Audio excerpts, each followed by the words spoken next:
Hey guys, Brittany here from the Speech and Language Center. Today I have an instructional video about how to do some editing on Windows Movie Maker. This is going to be specifically geared towards the workers in the Speech and Language Center because I wanted to give a resource that helps us all be on the same page when it comes to how we're helping students edit their stuff and upload it to YouTube when they have to submit online presentations.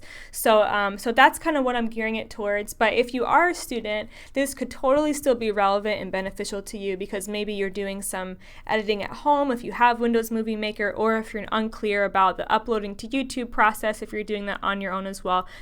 This video will walk you through that. But just know that I'm going to be speaking as if I am talking to another worker. The two main classes that we will be doing this for are for Dave McReynolds' public speaking class.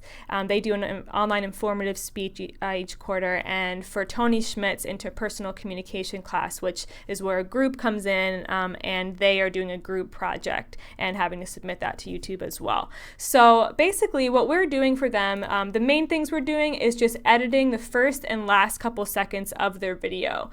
And what that means, the reason we do that really is because what you'll see here in this sample video I have is there is, I scroll down to the bottom actually, you'll see that we have these transition moments where you have to kind of go to the computer to either start or stop the recording.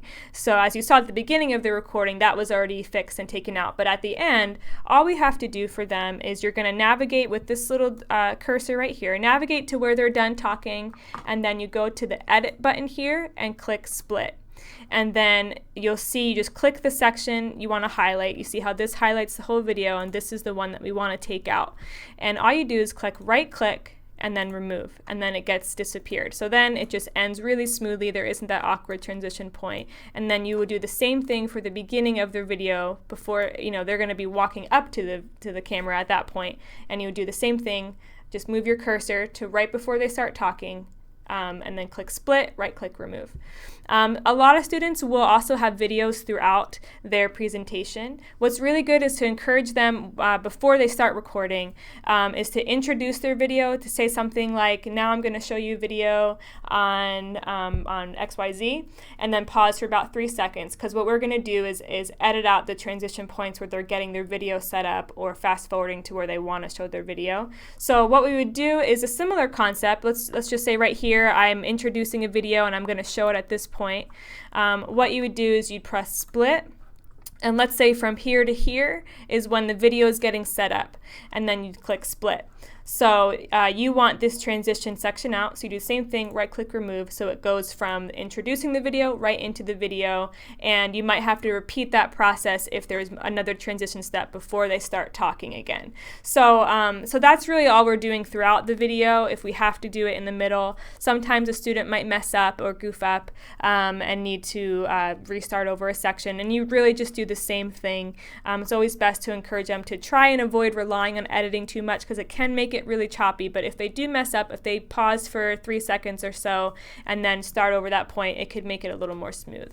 But really that's the main edits we're doing for them. It's nothing really complicated. As you saw, it's a pretty simple process. And once they have their final video ready, what we're going to do is have them click Save Movie and save it for computer. We don't want to click this YouTube button. It doesn't save it in the best video format. You want to click Save for Computer, and then you can just title it. I'm just going to title this test.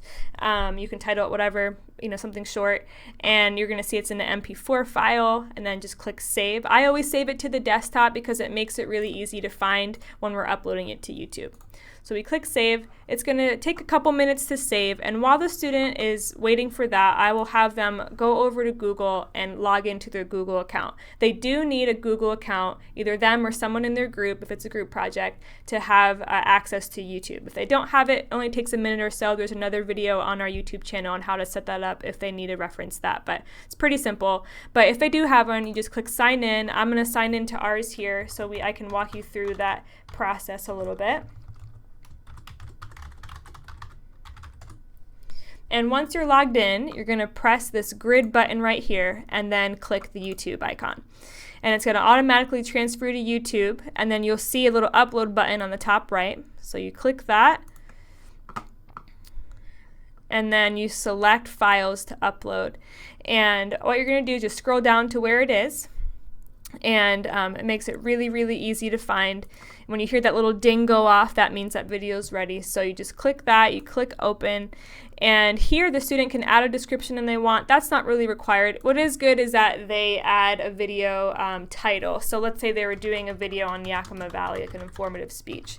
If I could spell it right, that would be helpful. So let's say it's a video on Yakima Valley. They title it. It's going to be uploading here. What's the most important thing for the upload process is to make sure that it's set to unlisted. If it's set to private, that means you have to individually add people's email address for them to see it, but that's not really feasible for these assignments.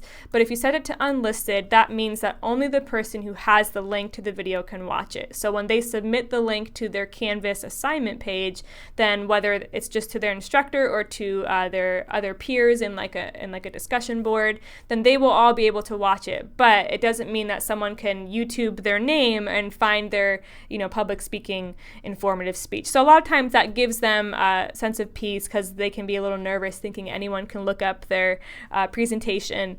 But this lets them know, no, only the people who are going to watch it are your instructor and your classmates.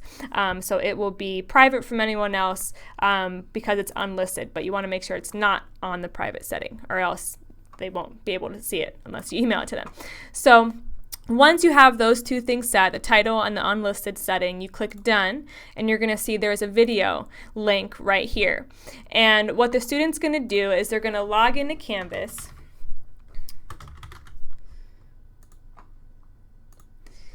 And you'll see I'm logged in here, and I don't have, I'm not connected to a class, obviously. But what will usually happen is when they're submitting it, it will be in the coming up section. It'll say something like submit, how it has your assignments that are coming up. Submit your final online presentation here. And usually just click it right there. It's a lot faster than searching, through courses and all that stuff in the modules. And either there will be one of two options depending on the instructor. Sometimes there will just be a submission box for a link, which is when you would just copy this link and set it in that box, click submit, and it'll be right there. But other instructors will have it as part of a discussion board, and the submission box will be a text box. For that, what you're going to do is in the toolbar at the top of the text box, you're going to click the icon that looks like a chain link, and if you hover your mouse over it, it will say insert link or something like that. And you click that, a smaller box will pop up for the link. Same thing, just paste the link into there and then click submit. And what's really important after they've submitted it either of those ways is just to test it, make sure it works. If it's a discussion board, it will usually, after they submit it, it will take it right down to their submission, and you can press play, make sure the video works. If it's the former one where it's just a little link box, if you click, there's usually a button at the end of that page that says like review submission details or something like that. So if you click that link, then it'll take you to a page where you can see the video that was uploaded, and you can play it from there to make sure it works. It's always really good to just double check it works. And additionally, what they can do is the video that you save to desktop, that MP4 file, I always ask if they want to save it onto their flash drive. 9 times out of 10 they will, because it's good to have a backup if there was a fluke with YouTube or ends up not working, or halfway through the video or something. That way they have access to it. They don't have to worry about coming back in here and making sure that's there and trying to find it. The last couple comments I want to make is if a student is running out of time and they aren't able to finish the editing process, what they can do is they can come back and work on it later. But what's really important is that when we are scheduling them for their next appointment, make sure that we get them in the same room they are originally in, because that video that they saved, I still recommend saving it for computer, saving it as an MP4 file, but that will only be on the specific computer in the specific room they were originally in. So it's really important to just make a note on the appointment binder and the appointment board which room they are going to be in, and also make sure we're communicating with each other so that way we're not giving their room away and we're making sure they're getting access to their original video. And also with that, if it's a group presentation like for Tony's class, you'll need to make sure that the person who originally signed on to the computer is either going to be present when they come back again, or that whoever from the group is able to come back has their login information, has their student ID and password.